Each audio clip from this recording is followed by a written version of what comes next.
kusoo dhawaada janaalkeena Aways Channel Official. kusoo dhawaada cashirka maanta idin hayno wuxuu ku saabsan yahay caafimaadka khaasatan cabista biyaha subaxda hore ama guud ahaan biyaha cabistooda ugu saabsan yahay.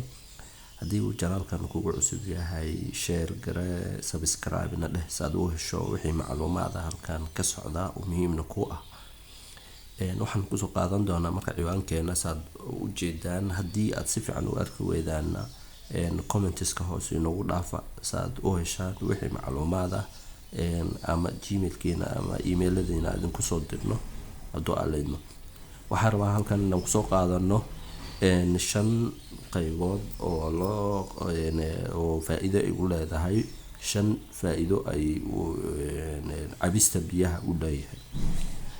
baan rabnaa halkan inaan kusoo qaado. waxaa ugu horeeya cabista biyaha. waxaa ugu horeeya water boutis. waxaa lahaa biyaha waxay saacidaan kala gudbista jirka intooda kale iyo furfurka jirka bay aad u caawiyaan biyo cabka badan. waxaa biyaha u kala saacidaan water helps weight loss. biyuhu wuxuu saacidaa yareynta culayska qofka weydkiisa yareyntiisa. qofka rabo weydkiisa inuu yareeyo biyo cab badan baa loogu baahan yahay. waxaa xiga oo kale water aids digestion. marka biyuhu waxay caawiyaan dhiibshiidka bay caawiyaan. biyo badan hadaa cabto dhiibshiidka wuxuu noqonayaa dardar mid xawli u socdaa u shaqeeya buu noqonayaa. water detoxifies. biyuhu marka wuxuu caawinayaa marka oo ka faa'iideynayaa ama uu saacidayaa dhammaan shaqooyinka uu jirka qabto. water hydrate skin.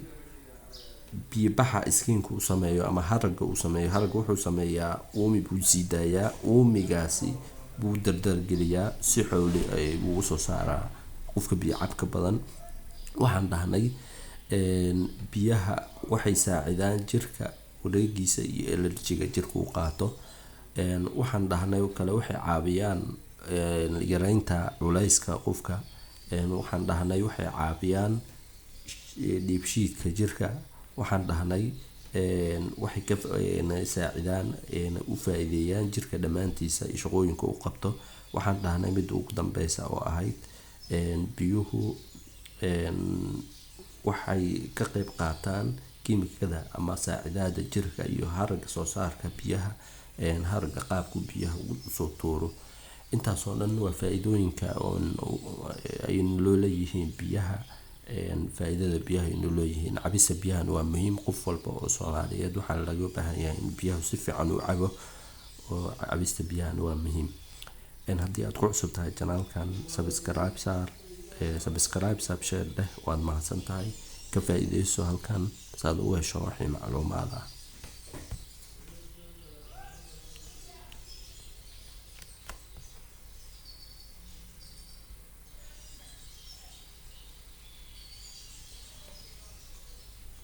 waad mahadsan tahay. ka faa'iideyso halkan.